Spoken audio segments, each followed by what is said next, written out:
நம்ம சொல்லும் போதே கும்ப ராசி, கும்ப மரியாதை. அப்ப தனக்கு மரியாதை வேணும், தன்னை எல்லாரும் மதிக்கணும், தானும் ஒரு மதிப்புமிக்க மனிதரா இருக்கணும் அப்படின்னு தன்னை தானே ஒரு வட்டத்துக்குள்ள அடைச்சுக்கிட்டு நாம இப்படித்தான் வாழணும், நம்ம இப்படிதான் இருக்கணும், நம்மை சார்ந்தவர்கள் இப்படித்தான் இருக்கணும், இப்படிதான் வளரணும் அப்படின்னு தனக்குள்ளேயே ஒரு பிரின்சிபிள்ஸ் போட்டு அதன்படி வாழ்றது எல்லாமே இந்த கும்பராசி ஆண்கள், கும்பலக்னத்து ஆண்கள் தான். வீடு கட்டுறது, ப்ராப்பர்ட்டி வாங்குறது. ஏன்னா இது ஒரு சனியோடைய ராசி, உள்ள அவிட்டம்ங்கிற செவ்வாய் நட்சத்திரம் இருக்கு. அப்ப என்ன ஆகும்னா இந்த ப்ராப்பர்ட்டி வாங்குறது இவங்களுக்கு மிகப்பெரிய ஒரு சவாலா இருக்கும். வீடு கட்டுறது அதை விட மிகப்பெரிய சவாலா இருக்கும்.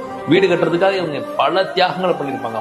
அதே போல காரு, பைக்கு, வாகன விரும்பிகளா இருப்பாங்க. ஆனா அந்த வாகனமே இவங்களுக்கு பிரச்சனையை கொடுத்துக்கிட்டே இருக்கும். வாகனத்துக்கு செலவு பண்ணிக்கிட்டே இருப்பாங்க. வீட்டுக்கும் வாகனத்துக்கும் குடும்பத்துக்கும் எதையாவது ஒரு செலவு பண்ணிக்கிட்டே இருக்கும். அது செலவு வச்சுக்கிட்டே இருக்கும், செலவு பண்ணிக்கிட்டே இருப்பாங்க. நமக்குன்னு ஒரு வாழ்க்கையை வாழவே இல்லையே, நம்ம வாழ்க்கையை எப்ப வாழ போறோம் அப்படின்னு நினைக்காத ஆட்களே இல்லை.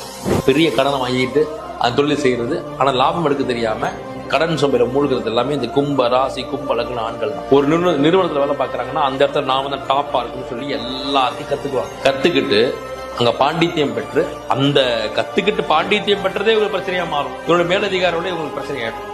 எப்பவுமே எந்த ஒரு முதலாளியோ இல்ல எந்த ஒரு ஹெட்டோ தன்னை விட அதிகமா தெரிஞ்சுக்கிட்டவங்க தன் பக்கத்துல வச்சு விரும்ப மாட்டாங்க. இவங்களுக்கு அந்த பிரச்சனை எப்போதுமே இருக்கும். இவங்க எண்ணம் என்னவா இருக்கும், இந்த இடத்துல நாம தான் முதலா இருக்குன்னு நினைப்பாங்க. அதுக்கு தன்னை தகுதிப்படுத்திக்குவாங்க. ஆனா அந்த ஒரு பொசிஷனே அவங்களுக்கு பிரச்சனையாகவும் மாறும். பிளான் பண்றது ஒன்றும், எக்ஸிக்யூட் பண்றது ஒன்றும் கன்ஃபார்மா வேறையாகுது. அப்ப ஒரு விஷயத்தை சிந்திக்கும் போது ஒன்னை யோசிக்கிறது, அதை செயல்முறைப்படுத்தும் போது அது இவங்க பிளானை மீறி, இவங்க கையை மீறி, இவங்க எண்ணத்தை மீறி வேற ஒன்னா போய் அதுக்கு இவங்க தலையை கொடுத்து அதுவே இவங்க மன உளைச்சலுக்கு ஆளாகி இவங்க அதையே உழந்துக்கிட்டு இருப்பாங்க. இந்த கும்பராசி ஆண்களுடைய மிகப்பெரிய மனவேதனை என்னன்னா, இவர்கள் பயன்படுத்தப்பட்டுக்கிட்டே இருப்பாங்க.